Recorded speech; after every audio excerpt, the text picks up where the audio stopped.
जी, और कोई प्रश्न? हाँ, आपने शहद और घी के विरुद्ध बताए। शहद और घी, हाँ। हाँ, तो जैसे जन्म होता है तो बच्चे को शहद और घी चटाया जाता है, एक ऐसा संस्कार है, तो वो कैसे? जी, ये जो संस्कार है ना, बच्चे को जन्म लेते ही शहद घी चटाने का, इस संस्कार को करते समय जो लोग हैं ना, कुछ चीजों का ध्यान नहीं रखें तो तकलीफ है। आयुर्वेद के हिसाब से अगर आप ध्यान नहीं रखते तो बहुत तकलीफ है। आयुर्वेद ये कहता है कि शहद और घी बराबर मात्रा एक साथ कभी भी लेंगे तो जहर ही है। लेकिन कुछ भारत में ऐसे समूह हैं जो अपने बच्चों को ये करते हैं, शहद और घी चटाते हैं, लेकिन सभी लोग भारत में ऐसा नहीं करते हैं। बहुत सारे लोग नहीं भी चटाते, लेकिन जो चटाते हैं उनको मैंने पूछा, ऐसे कुछ समूह हैं भारत में जो चटाते हैं, उनको मैंने पूछा तो वो मुझे एक इंटेलिजेंट उत्तर देते हैं, और वो बागभट्ट जी का भी सही है। वो ये कहते हैं कि जी हमने शहद और घी साथ में चटाया तब जब उसमें गाय का मूत्र थोड़ा मिलाया था या गाय के गोबर का रस डाला था। अब ये जो गाय का गोबर और गोमूत्र की जैसे ही बात आती है तो तुरंत मेरे ख्याल में आता, पंचगव्य बनाते हैं ना, पंचामृत या पंचगव्य, तो उसमें शहद और घी भी होता है, लेकिन गोमूत्र के साथ या गोबर के रस के साथ। फिर हम लोगों ने थोड़ा काम किया कि ये गोमूत्र अगर मिला दिया शहद और घी में तो क्या इसकी विषकारकता कम हो गई? तो बाद में कल या नहीं तो परसों मैं इस पे विस्तार से आने वाला हूं कि गाय के मूत्र को मिलाते ही शहद और घी एक दूसरे के साथ मिलने को तैयार है, माने उनकी दुश्मनी कम है।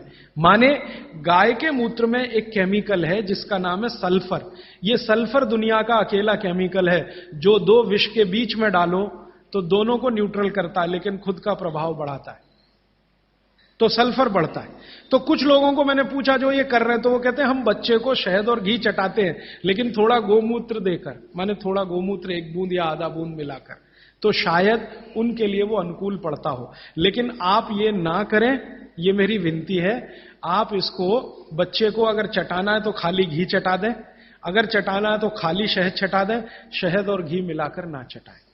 एक ही कंडीशन है कि जब बच्चे को कोई ऐसा गंभीर रोग ना हो, अगर मान लो कोई बहुत गंभीर रोग है जिसमें विष ही देना है, मान लीजिए कई रोग ऐसे हैं जिसमें विष दवा का काम करता है, ऐसे कई रोग हैं जिसमें विष दवा का काम करता है, उस कंडीशन में जरूर बच्चे को दिया जा सकता है। जैसे एक बहुत खराब रोग होता है, कई बच्चों को होता है, जन्म लेते ही उनके शरीर का जो त्वचा है ना, उनका रंग बदलना शुरू होता है। कई बच्चों को मैंने देखा एकदम तांबई कलर के हो जाते हैं, ये जो कॉपर होता है ना, कॉपर, ताम्र, उसी रंग के बच्चे की स्किन होना शुरू हो जाती है। उस बच्चे को जरूर शहद और घी ही चटाना पड़ेगा, नहीं तो ठीक नहीं होगा, उसके लिए वो काम आएगा। तो अलग अलग परिस्थितियों में, लेकिन सामान्य बच्चे के लिए ये ठीक नहीं है, उपयोगी नहीं। जी श्रीमान जी, आयुर्वेदिक दवाओं के साथ जो डॉक्टर की दवाएं भी चल रही है तो उसको ले सकते हैं? बिल्कुल मत लीजिए। दवा जो है ना, आप भरोसे से आयुर्वेद की लीजिए तो उससे ही आपको बहुत बड़े परिणाम मिल जाएंगे। एलोपैथी की दवाएं साथ में खाएंगे तो कोई अच्छे परिणाम तो नहीं, बुरे परिणाम जरूर आ जाएंगे। अर्जुन की छाल का जो पाउडर आप जी के साथ लेना कह रहे हैं, जब हम लेते हैं तो उसको पथरी के जैसे जमने की शंका रहती है या डाउट रहता है? अर्जुन की छाल से पथरी होने की शंका ना के बराबर है।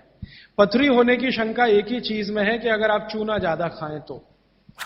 अर्जुन की छाल से आज तक मैंने नहीं सुना किसी को पथरी हुई है, क्योंकि अर्जुन की छाल में जो कैल्शियम है वो बहुत ही कम है, और जो है वो बहुत आसानी से घुलनशील है, वो आसानी से डाइजेस्ट होता है। पथरी होने की संभावना तभी है जब आप ज्यादा चूना खाएं। जी, पेशाब करने के पश्चात पानी पीना ठीक है या पहले पानी पीना? कल तक इंतजार कर लीजिए इस नियम के लिए, ये कल आने ही वाला है। आप पूछिए जी। क्या जी? काढ़ा शाम को भी पी सकते हैं, लेकिन सुबह सबसे अच्छा। शाम को चाहें तो पी सकते हैं, लेकिन सुबह सबसे अच्छा। शाम को पिएंगे तो नुकसान तो कुछ नहीं है, लेकिन फायदा भी बहुत नहीं आएगा। फायदा सबसे ज्यादा काढ़े का लेना है तो सुबह का ही। जी जी, हाँ जी, इनको चाय पीने की आदत है सुबह उठते ही, बहुत लोगों को होगी। इसका नुकसान बताएं। देखिए, मैं एक ही मिनट में आपको बताना चाहता हूं कि चाय जो आप बनाते हैं उसमें चाय से ज्यादा नुकसान है चीनी। ये जो शुगर है ना, चीनी, इसका चाय के साथ कोई मेल नहीं है। अगर आप चाय पी रहे हैं, वैसे तो मत पिए, क्योंकि आपकी तासीर के अनुकूल नहीं है। चाय के जो केमिकल है ना, भारत के लिए उपयोगी नहीं है, भारत में रहने वाले लोगों के लिए। यूरोप और अमेरिका के लिए बहुत अच्छी है यही चाय, हमारे लिए वो जहर है। कॉफी तो और भी ज्यादा, गर्म देशों में चाय कॉफी अच्छी नहीं है। फिर भी अगर आप पी रहे हैं, आप मानते हैं कि खराब है, लेकिन क्या करें, आदत से मजबूर है, तो मैं एक तरीका बता देता हूं। वो तरीका यह है कि चीनी की जगह गुड़ की चाय पी लीजिए। क्यों पी लीजिए वो समझिए। गुड़ जो है ना क्षारीय है और चीनी है ना अम्लीय है। चीनी जब डिसइंटीग्रेट होती है तो उसके जो अंतिम परिणाम है वो एक एसिड के रूप में ही है, और गुड़ जब डिसइंटीग्रेट होता है तो उसका अंतिम परिणाम है वो क्षार के रूप में है। आपके पेट में अम्ल वैसे ही बहुत है और सुबह सुबह तो ज्यादा ही होता है, और उस समय अम्ल वाली चाय और पिए जो चीनी मिलाई हुई है, तो ये एसिडिटी ही बढ़ाएगी आपकी। तो बेहतर है कि आप चाय पिए तो गुड़ वाली पिए।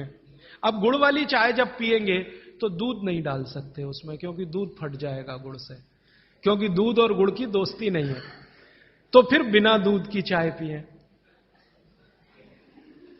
तो आप काली चाय पिए, गुड़ डाल के पिए। और मेरी छोटी सी एक बात अगर मान लें कि अगर काली चाय गुड़ डालकर आप पी रहे हैं तो थोड़ा सा नींबू का रस डालें तो न्यूट्रलाइज होगी ये। नींबू का रस एसिडिक है, गुड़ जो है ना क्षारीय है, तो गुड़ मिलाई हुई चाय को अगर न्यूट्रल करना है तो थोड़ा नींबू डालकर नींबू की चाय पिए। ठीक है, ऐसा कर। लेकिन इसको पीने से पहले पानी जरूर पिए, वो नियम ना भूलें जी। हां, इसलिए मैंने बोला कि गुड़ में जो है ना क्षार है और नींबू जो है एसिडिक है, तो क्षार अम्ल मिले तो न्यूट्रल होगा, तो न्यूट्रल चाय हो जाएगी जब आप पिएंगे। मैं नहीं चाहता कि क्षारीय तत्व भी ज्यादा जाए आपके पेट में, क्योंकि क्षार भी नुकसान करता है।